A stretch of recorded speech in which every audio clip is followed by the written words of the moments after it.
topics and opinions expressed on the following show are solely those of the hosts and their guests and not those of W4WN Radio, its employees, or affiliates. We make no recommendations or endorsements for radio show programs, services, or products mentioned on air or on our web.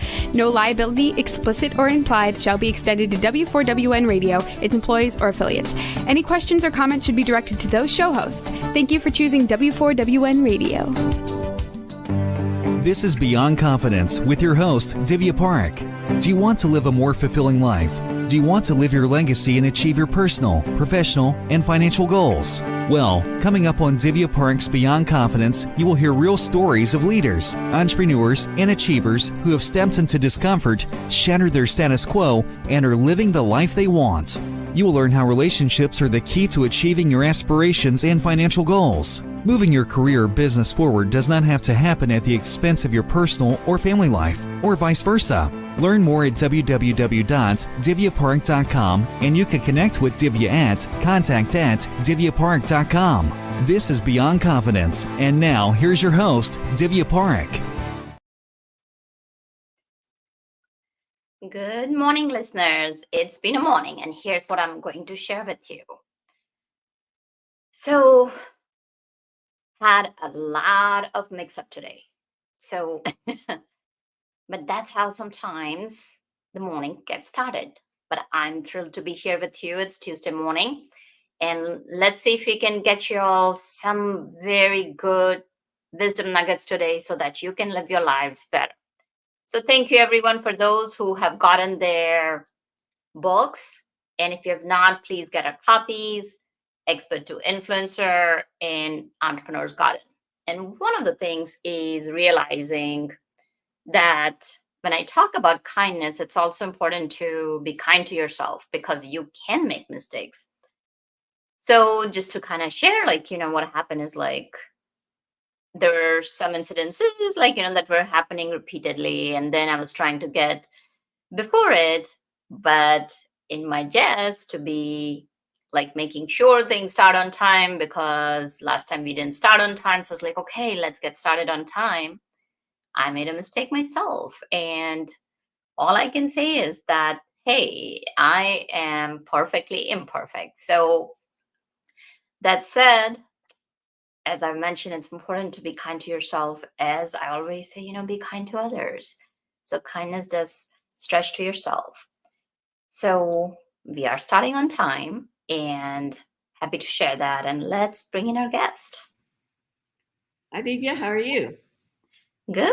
How are you, Beverly? I'm good. Thank you so much for having me. Oh, it's a pleasure to have you. So share with me if you recall a moment from your childhood that still stands out for you today. Yes, for sure. When I was just really young, I used to gather up the kids from the neighborhood, and I would write little plays, and I would give them parts and direct them in these little plays, and we'd perform them in people's garages, and the parents would come and be our audience and stuff. And in spite of that, so I showed an early passion for writing and directing things, but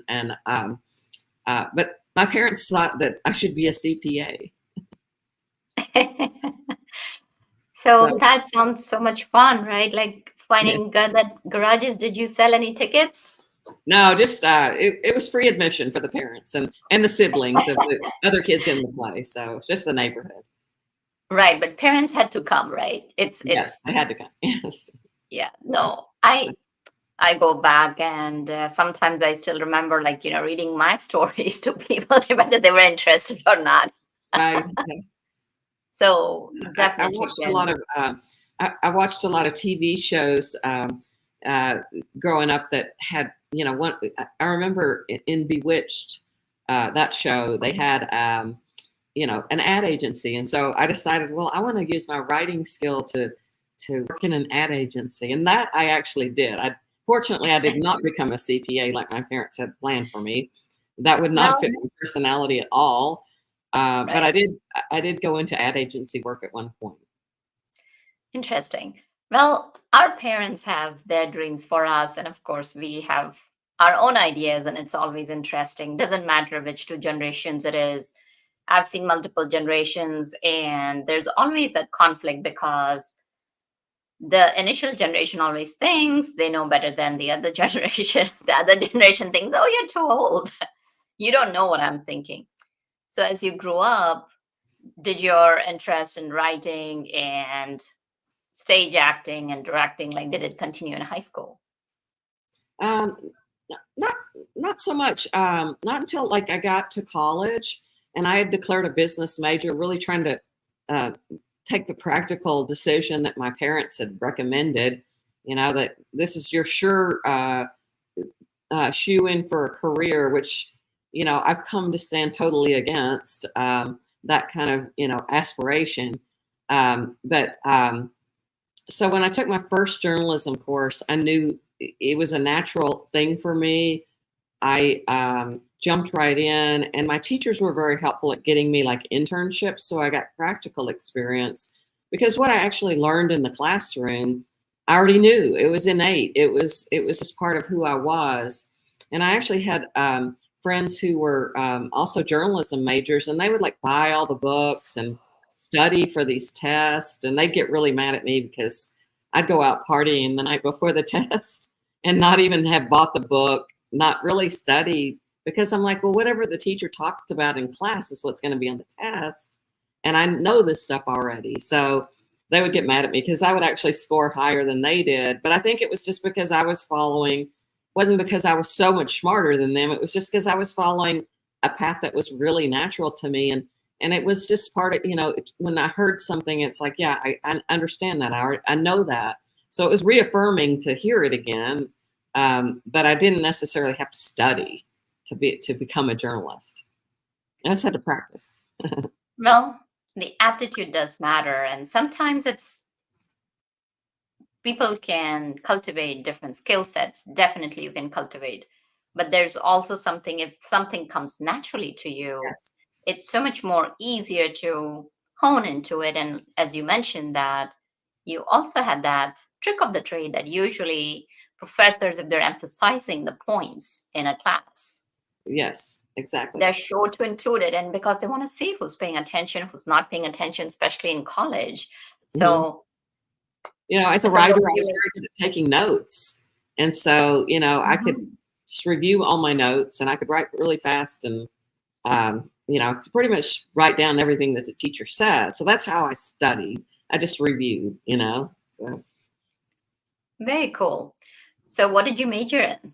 so I majored in journalism and I Mhm. actually, I finished all of the classes my junior year, all the required classes. So I had 24 hours of free electives left for my senior year in college. And interestingly enough, I went to Southern Methodist University in Dallas, and their journalism school is in the art school, and it still is in the art school today. Whereas most of the other journalism programs are in the business schools. Mine was in the art school, so I took 24 hours of art electives to finish my major way back when in the day. Very interesting. That's so, like, now you graduate out with a Mhm. journalism degree. What happens next? Well, I went to work for a an agency. Well, I did internships during college for like a PR agency I worked with. Lots of great experience there. And then I interviewed and I got a job in an ad agency. And it was kind of crazy, like it was so competitive. And I had as much experience as a college student could have working for agencies, but I still kept hearing, well, we're really looking for somebody with more experience. Well, how could I have any more experience at that young age that I was then? So I decided to. You used to be able to get a free classified ad to advertise that you were looking for a job in a publication called Adweek, and you only had so many words. And so I decided, well, I'm just going to kind of trick this system. And I wrote this little poem. It said, Buford has experience of many a year. He's old, set in his way. He's low in gear. You should hire Beverly. She writes more cleverly. And that got me a ton of interviews. So, you know, I'm just like, I just had to get creative with it, right? And show that Well, I was creative, yeah, no, Just writing the words. So, And that rhymes definitely catches attention, and that's what, like, jingled it. And so people, I actually, from my first position in an ad agency, where I had a boss that like left every day at 3 o'clock in the afternoon to go play tennis, and I was his $1,000 a month just out of college hire, and I totally like managed that whole agency, lots of money for the clients, media buying, everything that you could think of. I did, which gave me a lot of experience, but it was I was just I can't believe he entrusted me with all of that as young and ripe as um,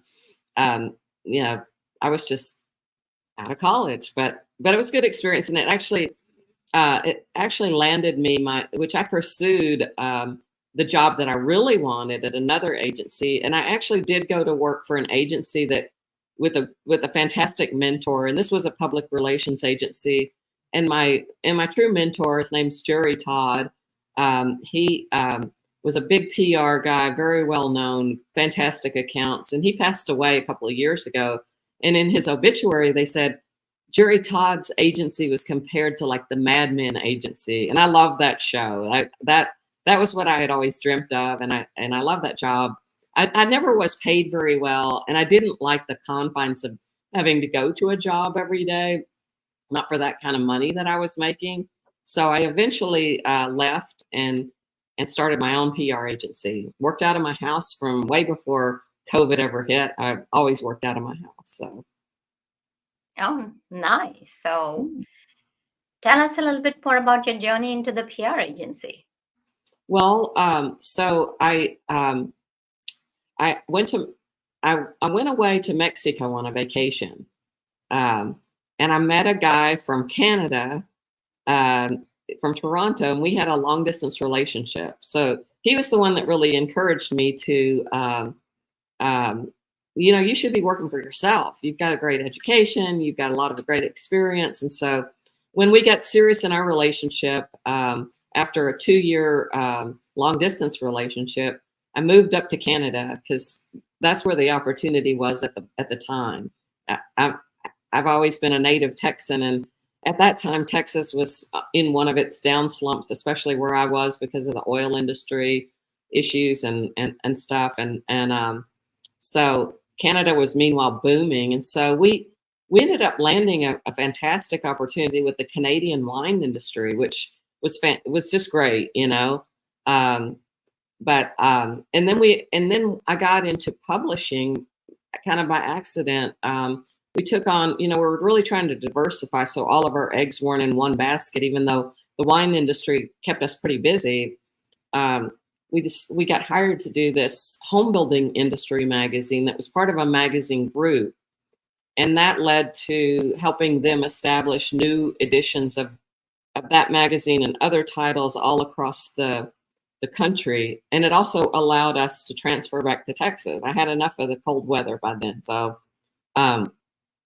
we moved back to Texas. By that time, we had 2 kids to raise, but we were able to continue publishing these specialty niche magazines for the building industry, from our home office. So that was nice to be able to balance that with the responsibilities of being a young mother at the time. So. Oh, absolutely. And that's amazing. Like, nowadays we talk about a lot of work-life balance, and Mhm. you're talking about several years back when it was not the norm. You Right. wanted to live your dream, and you moved from one country to another. That's right. And Yes. you always talk about living life off the rails instead of Right. on Well, track. so going back to that story that I told about the plays that I did early on, I remember this conversation. Well, that's really cute and everything, but you really should. You're smart. You're good at math. You should be a CPA when you grow up. And then so I didn't really know how to take that. I was so young. But I remember about middle school. I came home and crying, and I tell my mother, well, I just want to be popular. I want people to like me. And her answer to that was, well, I was never popular either. And I just remember thinking, that is not the answer that I'm looking for. And I decided at that point, well, I don't have to be like my mom if I don't want to be like my mom. And I truly have never had that much in common with her. I love her. She was a great parent in most ways, but I was not going to get my soul nurturing that I needed for my life decisions out of her. So I just remember knowing that at a young age. And then later when I met my Canadian husband, soon to be husband, at the time I introduced him to my parents, they liked him and everything, but they said, well, but you live in Texas and he lives in Toronto, and how are you going to work that out? You live in two different countries and stuff. And so, yeah, my platform is, you can't live your life according to what other people, how they tell you it should be, which is what I call on track. Parents will try to advise you to do, maybe what worked in their generation. My parents hailed from the golden generation where all it took to land a job that paid well was a college degree. Well, now everybody's got a college degree, and most people don't even go into the field that they study. So they spend something like $100,000 on their college education to come out with a general studies degree. And I just don't think you should go to college if you don't have a plan, So, and especially if you want to be an entrepreneur, is it necessary? So things have changed in this time period, where it may not be, necessary. Although, I'm not anti-college. It is the right path for some people, but not necessarily for all. So, Agreed. And yes. they used to have trade schools way back, and it's also important that Mhm. allowing that exposure to our youngsters, that and knowing that they're not just going to know everything that they want to do within that time frame, because Right. at 18, 19 years old, you're very young and your brain is not even fully developed till you're 25. So what happens is that you make decisions, and so many times you look back and think about, what if I had done that? What if I had done that? So being open about life is it's tough, but it's important to do that. So many times, like, let's say, people don't know where they want to go, and those decisions can be hard to make. What would you tell them? Well, yeah, I think a lot of people just, they just make a safe choice. They just go with whatever, is convenient at the time instead of really searching and really, trying to find out what is it that really excites them in life, that's their natural drive.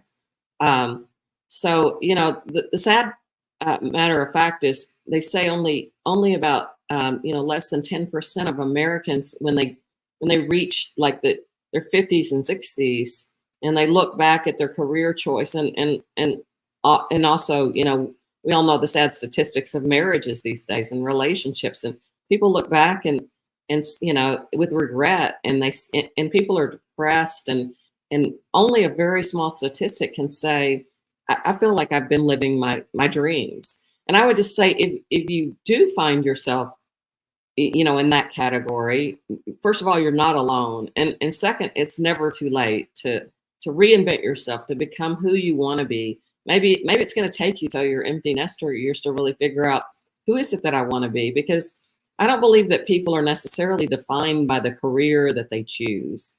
A lot of times, when you meet somebody in a social situation, that's the first thing they ask you. Well, what do you do?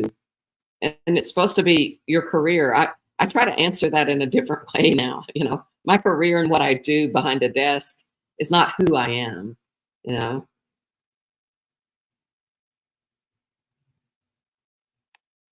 Very true. So it also takes that self-discovery and that journey and adventure in life, stepping into it and figuring out who you are. Because if you don't know who you are, then it's very hard to go after something. And that's super important. So as you mentioned, that rather than taking safe choices, lean into discomfort. But how can people know what they want? Well, I think you just have to trust yourself and have the confidence, to step off of the track and go onto the rails and take the plunge and have confidence. You can look at, if you aspire to become an actor, let's say, like only a small percentage of people realize that dream, but why not you? You know, if that's what you really want, I just believe if you set your sight on something and you work hard enough at it, you can make it happen. You just have to continue, and you have to accept failure sometimes and get back up and start over. You know, I mentioned that my husband and I work for the magazine publishing company, and it's very tempting to like put, you know, we gave it 100% of our attention, and it became like who we were, and it became the sole source of our income. And we built a magnificent empire of magazines. We were number one in the company, but guess what? The private owner decided to sell, and the people that bought it were not good people, and they didn't know what they were doing. They actually were venture capitalists who bought the company with the intention of cheapening everything and then flipping it for profit. And we kept warning them, you bought a people business. You got to keep the people happy, you know, and we're the ones that keep the people happy, but they viewed us, we were making more money than their executives. So they wanted to get rid of us. And we were, you know, it was terrible. It was very devastating. So we really had to pick back up the pieces. This was right before our kids were our first child was ready to go into college. You know, how are we going to pay for this college education? We got this big, giant monthly overhead of this house and people that work for us in our home office and all the great lifestyle things that we had, boats, the fancy cars and things like that. And it was like, you know, we had to start all over.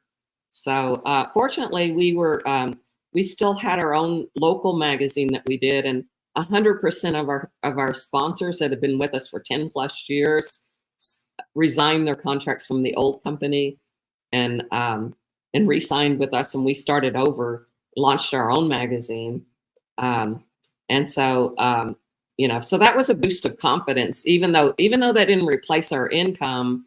It's just an example of if something bad happens to you, you're not alone. You can't sit around and feel sorry for yourself. So you just make the best of yourself.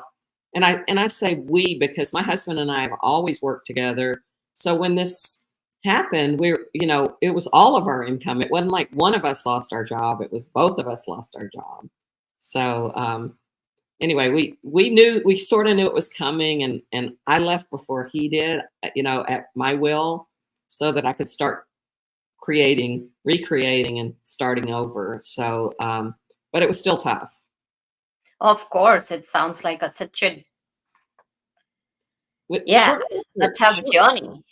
Yeah, shortly after all of this happened, I became really good friends with this this lady. Both of our kids graduated high school together, and they were heading off to college, and she knew that I had just been through this big loss, but I also had some extra time on my hands. So she said, you know, while you're kind of like at this stage, I want you to edit this little group of short stories that I put together, and they're based on a real woman. The story is she was the caregiver to both her father and her grandfather, and they both, in their dying days, told the story of this lady that had an impact on their lives, and her name was Anna. So she started writing down the real stories that they told her, and then she gave it to me to edit them. And I said, well, in order for this to be a book, the book that you envision, it needs a storyline, and it needs to be, authentic to the time period, and it, so I created the narrator and all the storylines. So we added fiction to it to enhance the true story. It became a historical fiction novel. And then we wrote a sequel to it. So the books are called Anna from Atlanta and Anna of Iowa. But, again, that was a life-changing experience. And having, if I had never had the bad luck, the disappointing loss of the empire of magazines, I would have never been in the position to move to that next cool opportunity. Next phase in your career. Mhm. And let's just kind of rewind a little bit back. You mentioned that you had started your local magazine, so you had the foresight to do that. Tell Mhm. us, there are a lot of entrepreneurs who look forward to creating their own magazine and Mhm. inviting the experts in to build that credibility. If someone were looking for that, how would they get started? And it takes so much more than, you Yeah. can anticipate just the whole graphic designing and the content, getting people to contribute or what different types of magazines there are, getting the magazine publisher, the printers and all that. If you can Mhm. touch upon that, that would be great. Yes, and nowadays the magazine business is tough business because print is going by the wayside, and we still have a very niche magazine, which would be what I would recommend if somebody wants to do something. Find your niche, which home building and construction. That also speaks to my creative passion. I've been doing it for a long time. So we still continue to publish that magazine, and we've established various editions of it around the state of Texas here. Um, but as far as publishing magazines, be specific, be niche, because otherwise you're in a pool of, if it's just general consumer, you're in such a big pool. It's difficult, and I don't know that's trying to start that kind of a magazine, particularly in this age of media, would be would be advisable. But the niche magazine uh, still exist, and you just have to deliver more than the print product now. You have to put it up online. You know, have other more information available through blogging and things like that. So, but we still serve. We have education classes. We report and recap all the housing headlines, and our builder audience loves that. So they read it religiously, whether they're reading nowadays online or whether they're still reading their print version of the publication. They really appreciate what we do for to keep them informed. Hmm. No, definitely. And that makes sense. So that having the niche magazine, because then people, that's what they're looking for.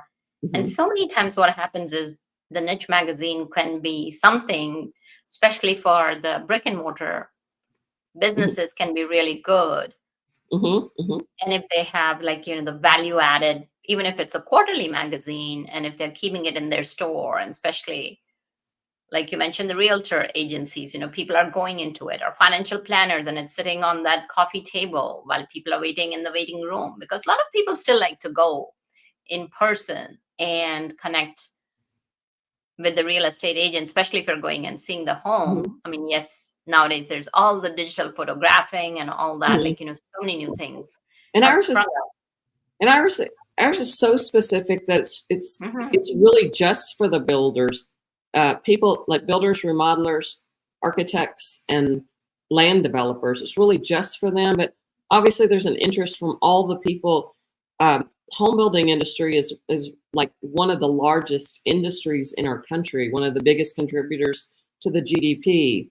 Um, Everything having to do with how good the economy is doing has to do with housing. So there's a ton of businesses that are related to that, but our true audience is those builders, and then our sponsors for that are the people that support them with products or services. So yeah, so understanding how that industry works and making yourself part of it has been real key to our success in that particular part of our business. That definitely makes sense. So you have mentioned sponsors a few times. So let's say somebody has started their magazine in a niche that they're Mhm. very well aware of, they've got contacts. Mhm. So what's a good way of bringing in sponsors? Bringing in sponsors.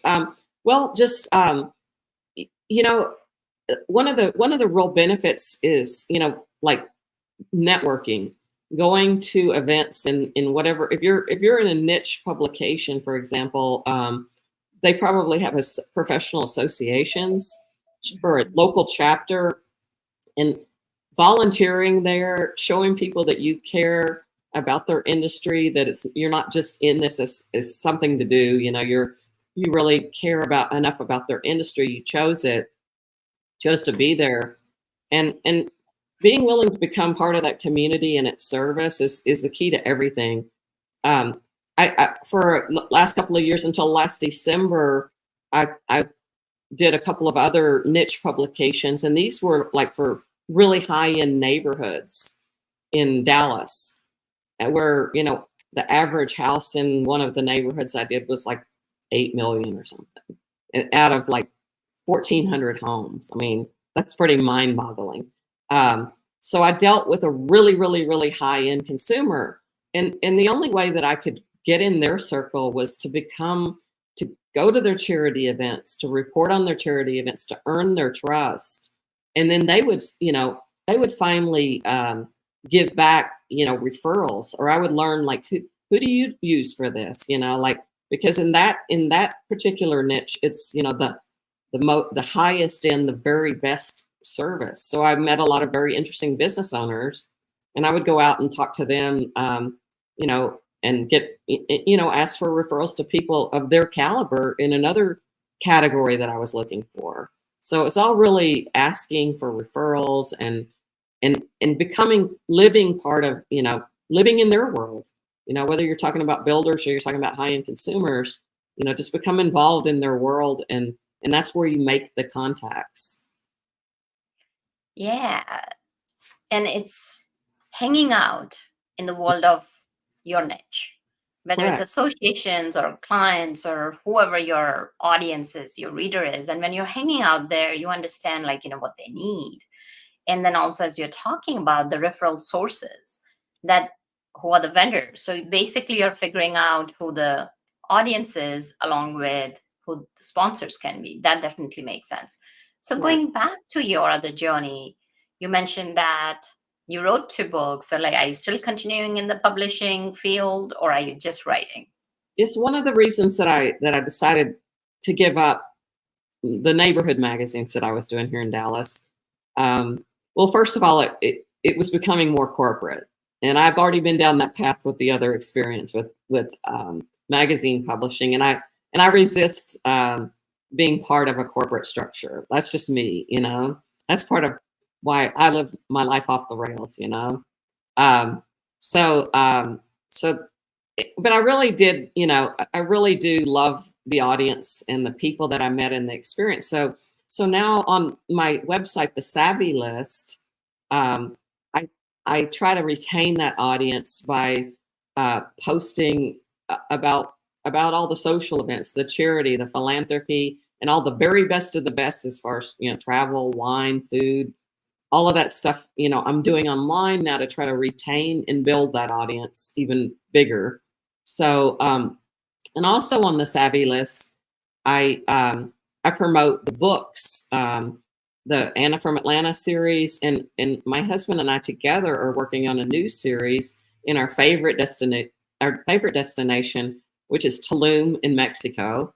It's a mystical, just the vibe there is just it just speaks to us, and so we're working on what we hope to be a screenplay. And again, as we begin to try to, it's all about sponsorship. To do what you want to do, you got to gain the support. And so, as we begin to work on that, we volunteered for the Dallas International Film Festival, where you can meet other filmmakers, you can meet producers. The more you can get involved with that industry. We touched base with a film studio in Playa del Carmen, which we hope to get involved. When we attract the sponsors for this this film, we hope to get them involved. And then the other part of, things sort of start to blend together, and you've always got to be thinking, how could I use this experience to gain that experience? So we decided to invest in a development in Tulum in 2020 before they ever broke ground, and it'll be finished. Should be finished like this coming January. Our condo in Tulum, and so we envision. My husband has a real estate license that he uses. He's become involved in building some houses himself, and then as a realtor, he can refer people to this developer in Tulum, and they pay real estate commission to American realtors who refer. So, so he sold a few other units just from us promoting it, and how much we love this destination, and what a great opportunity we think it holds for, you know, to be able to have a vacation home and then rent it out when you're not there is kind of an ideal situation. And there's a lot of Americans doing that down there. So we promote that as well. But, you know, we hope to get that developer involved as one of our sponsors for the film, and actually film some of the pieces, you know, at some of his developments, you know, so you can see how he could benefit from that, you know. Mhm. So all fun, you know, it all sort of goes together. It sure does. So tell us more about your upcoming film and the series. Okay, it's going to be, you know, I grew in the process of writing the Anna series.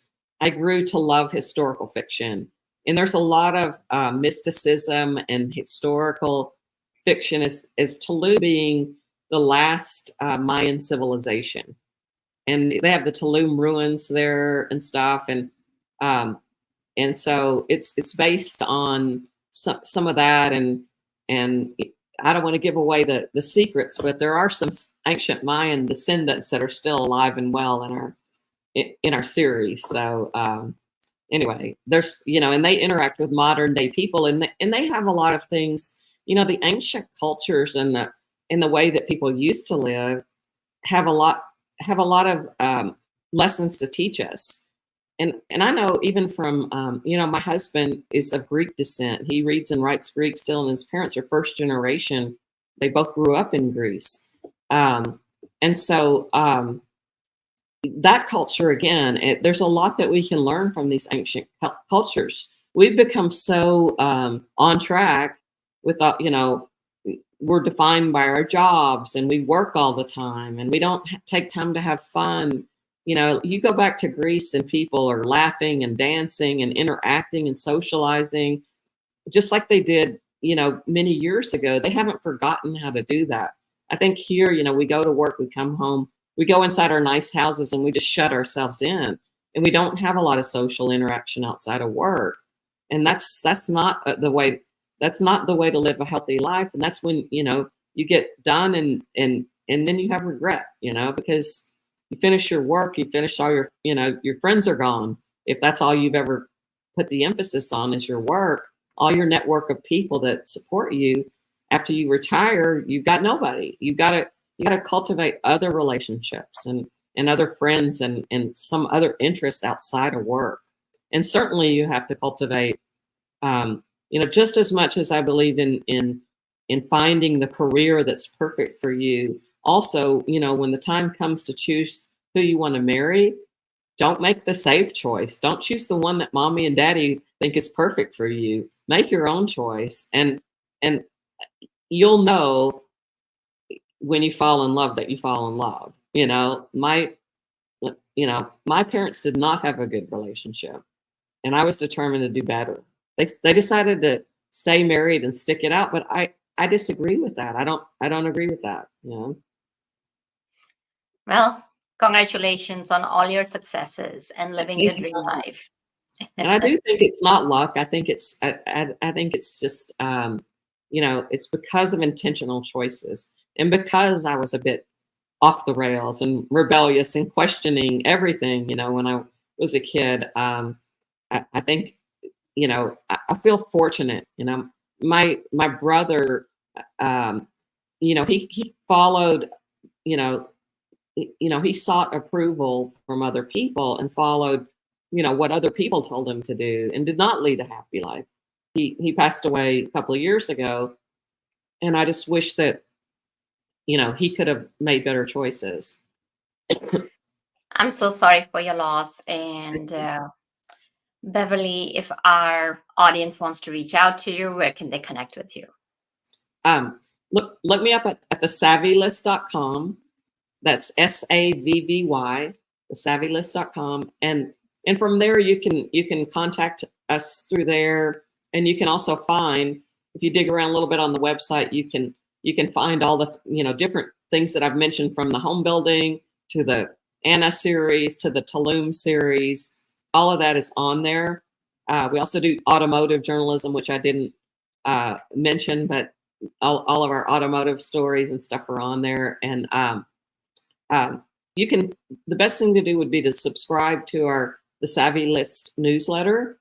And that way, you'll get notices and kind of a recap of what's going on the Savvy List, and you can click on the links and look at what you're interested in. We're also launching a brand new podcast this week. Actually, it launches. It's called People Pursuing Passions, and there from the website you'll be able to find links to that as well, and subscribe there if you're interested. Well, thank you, Beverly, for joining us. Thank you so much for having me. Absolutely. Thank you, audience, for joining us and being part of our family, because without you, the show would not be possible. And thank you, Juan, for all the technical support. Until next time, be well and take care. Thank you, Dee. Thank you for being part of Beyond Confidence with your host, Divya Parekh. We hope you have learned more about how to start living the life you want.